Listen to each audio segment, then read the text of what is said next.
As guerras modernas, elas têm início e têm fim. Sempre numa guerra, o que se espera é a paz. Esta é a lógica do civil, do não guerreiro, ou do voluntário, do homem moderno. O homem moderno é um homem de paz. Se ele entra numa guerra, ele entra com a ideia de que ela vai acabar, que ele vai derrotar o inimigo, livrar-se do mal que o afeta e fazer a paz. Esta lógica é uma lógica de sociedades que não são inerentemente guerreiras. As sociedades antigas, elas são sociedades guerreiras. Elas não trabalham com a ideia de fazer a guerra para a guerra acabar. Elas trabalham com a ideia de que a guerra pertence à vida. É muito mais natural, digamos assim, as guerras do que os momentos de paz. Há uma luta por território, há uma luta por melhores lugares, há uma luta por comércio e por escravos, há uma luta por mulheres. Digamos que há um pólemos geral.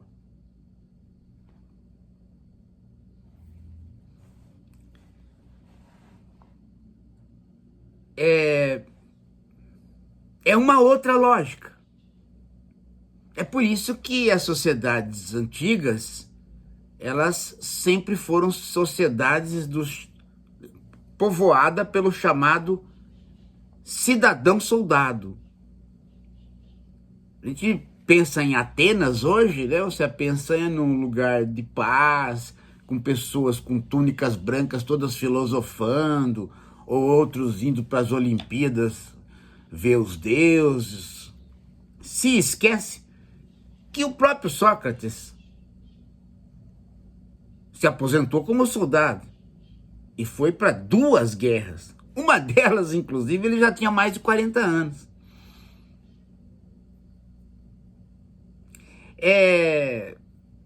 Ele participou, inclusive, de uma das guerras que, se a gente pensar bem, ela era alguma coisa que hoje, né, nós diríamos que é o maior desrespeito a qualquer tipo de direito humano que se possa ter. Ele participou do cerco de Potidéia.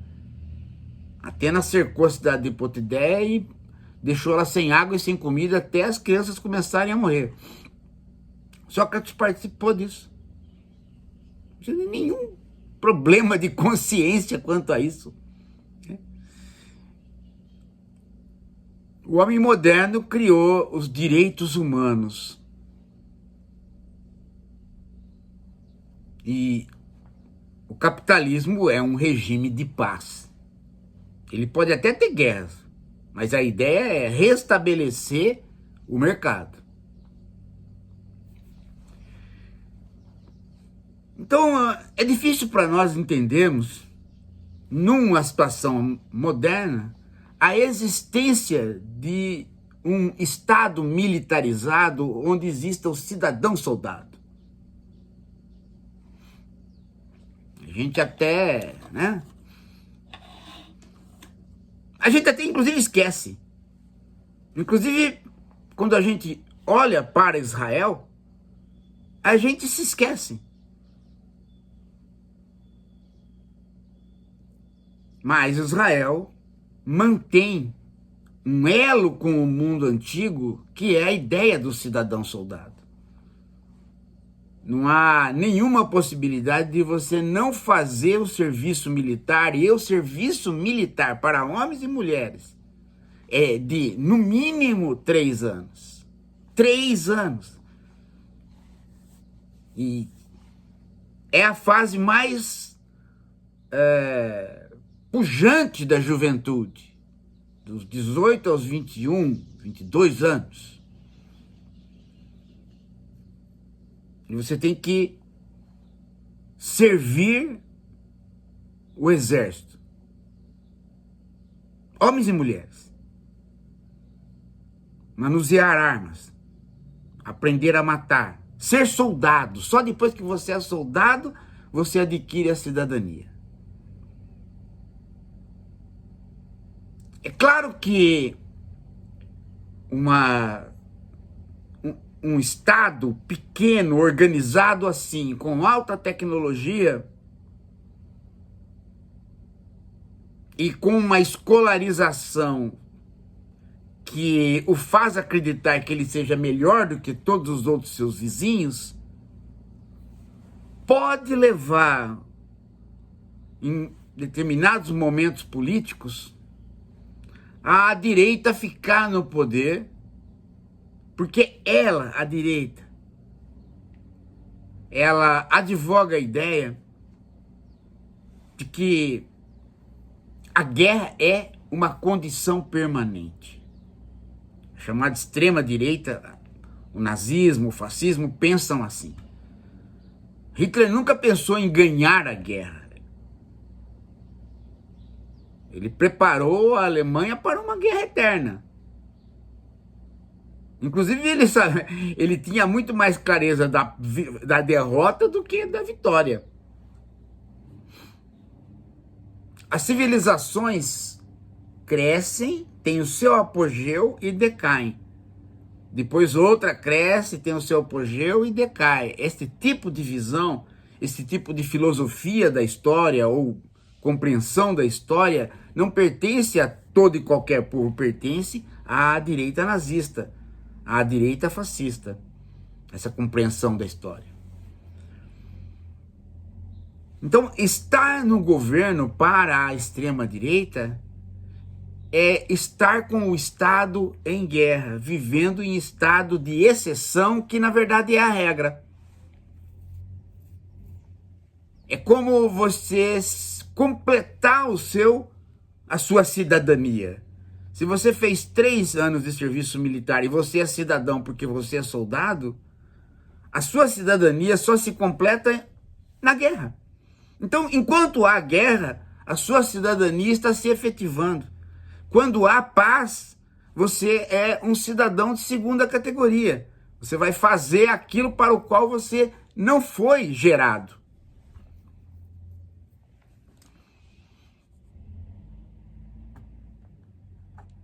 Desse modo, gente, se a gente compreender isto, a gente compreende como é perigoso para a extrema-direita ela chegar ao poder num Estado militarizado. E ela chegou.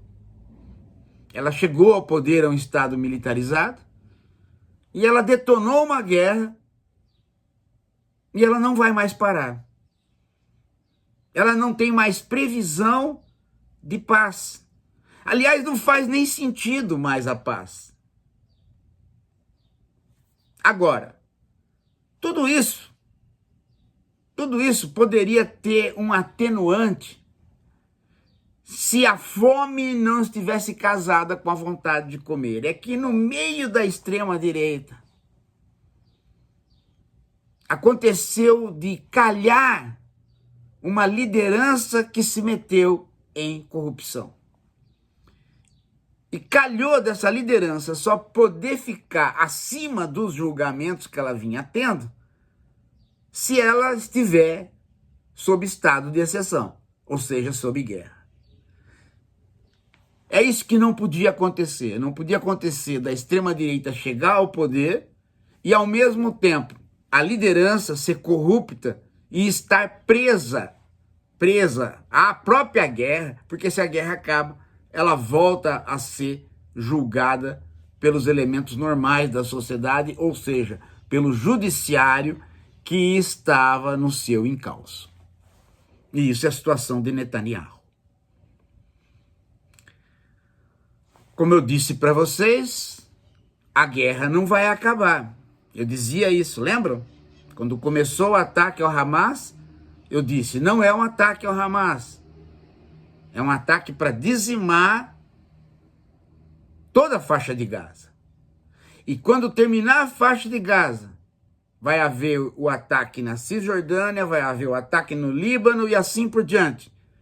Israel não tem mais condições de parar a guerra. A extrema-direita já se apoderou dos mecanismos de impostos e as indústrias laterais associadas ao Estado de Israel já se acostumaram a alimentar a guerra, e outras indústrias indiretas também já estão participando, porque você começa, né? Você começa pelo armamento, mas isso não para mais. Inclusive a indústria de reconstrução.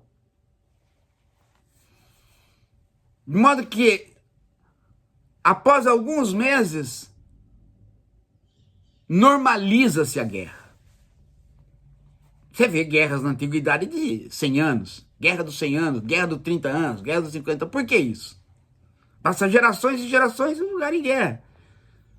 A estrutura do Estado é guerreira. A estrutura de Israel é guerreira. O orçamento é guerreiro. A participação da população em impostos é altíssima.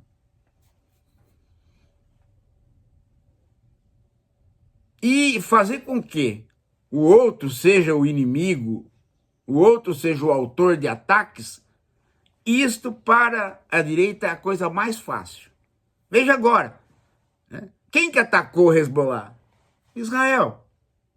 Quem que fez o terrorismo? Israel. Qual o objetivo disso? Manter o funcionamento da guerra que, no âmbito da faixa de Gaza, praticamente já não tem mais o que fazer.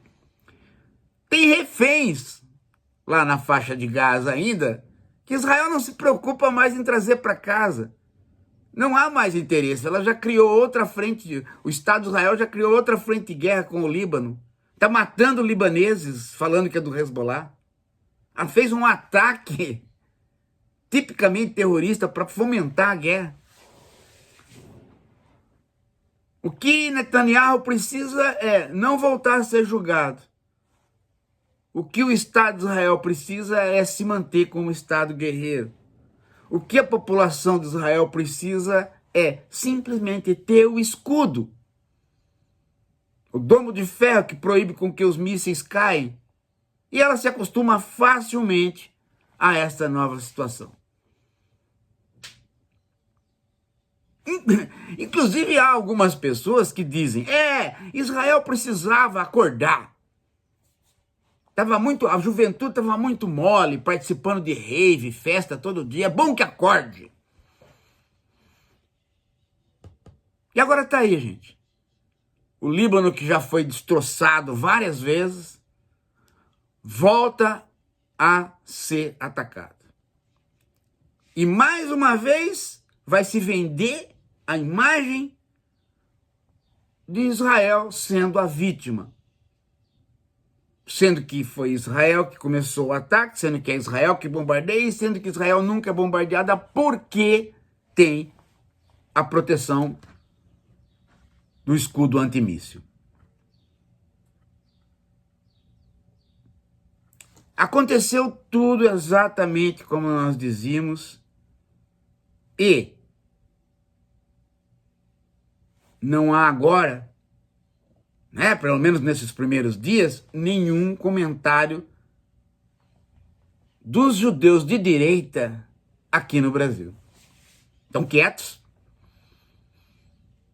Eles vão esperar o Hezbollah fazer um revide para aí eles virem à televisão dizer, estamos sendo atacados. Então esperem que Marilis Jorge na Folha de São Paulo, Pondé no Jornal da Cultura e outros elementos do banditismo ideológico se manifestem. Eles vão, mas não agora, que agora está muito claro o ataque sendo ataque terrorista de Israel. Logo que a situação ficar dúbia, eles vão reaparecer. E é esse tipo de gente que mora fora de Israel que lá dentro de Israel apoia Netanyahu. É o tipo Pondé. O tipo de pessoa que não tem absolutamente nenhuma esperança em nada. A vida dele é uma desgraça. Ele é um fracassado em todos os sentidos. E ele é mais fracassado ainda porque nem serviço militar ele conseguiu prestar. Porque ele é judeu fugido. Ele é judeu de gogó. Então é o cara mais propenso ainda a cultivar a masculinidade de Netanyahu. Aliás, ele escreveu um texto sobre isso. A tesão dele ao ver o homem Netanyahu. E logo que ele escreveu, o interessante é esse, né? Que uma semana depois o Netanyahu começou a guerra. Então, esse tipo de situação a gente não tem solução, porque o erro foi criar o Estado de Israel num lugar onde tinha um povo que, em primeiro momento, é absorvido e, num segundo momento, é rechaçado, que é o povo palestino. Então, Israel só tinha uma solução para Israel. É nunca acontecer de Israel cair na mão da extrema-direita. Mas caiu. E ela não sai mais de lá, gente. Não sai mais, nunca mais. Ela só sai de lá com a derrota militar. O que é impossível. Porque todos os ditos inimigos externos não são mais inimigos. Eles são povos refugiados que não têm para onde ir, estão em outros países, os palestinos estão espalhados e não há nenhum desejo dos palestinos de se armar, se montar, criar uma liga anti-Israel. Não há mais nenhum desses desejos. As pessoas, ao contrário de Israel, os palestinos não são um povo que montaram um Estado guerreiro, eles são um povo de refugiados. Eles querem acordar de manhã, tomar um café e ir trabalhar, eles querem ter a vida normal do Ocidente.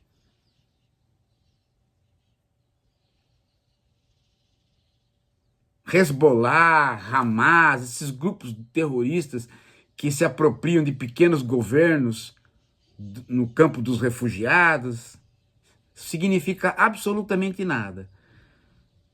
Todos esses grupos são fomentados pelos ataques de Israel. Aliás, se Israel não tivesse cercado a faixa de Gaza, impedido o comércio, tornado aquela faixa um local de desemprego, o Hamas não teria existido. Ele perderia força como grupo militar. A mesma coisa o Hezbollah. O Hezbollah estava completamente amorfo. Completamente amorfo. Não tinha nem disposição para ajudar o Hamas.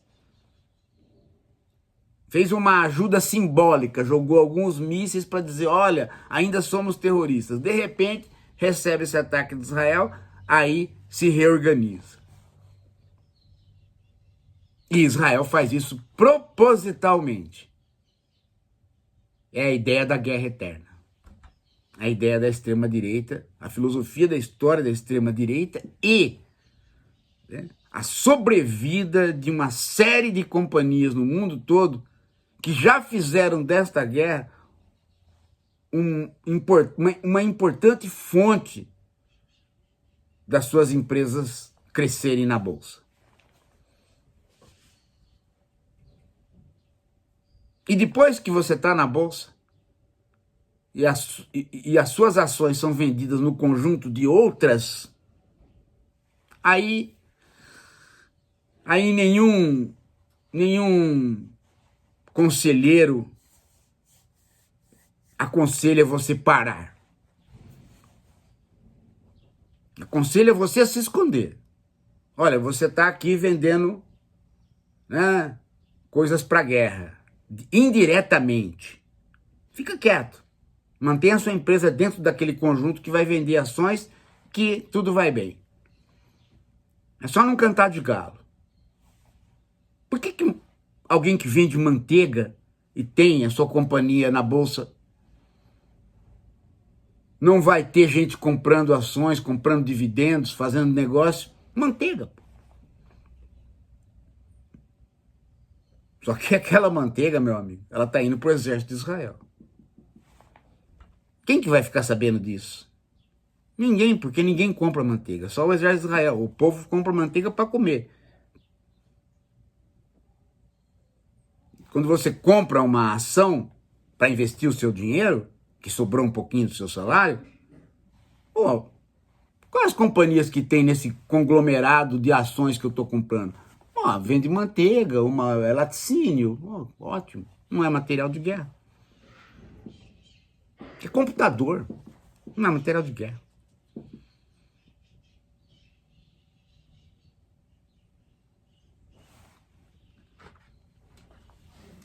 Guerra de Israel não vai acabar mais, gente.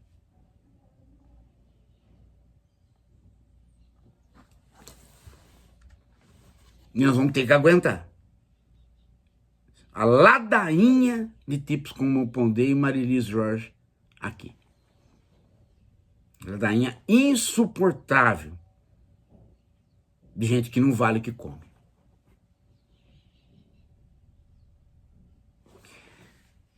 Daqui a pouco a gente volta.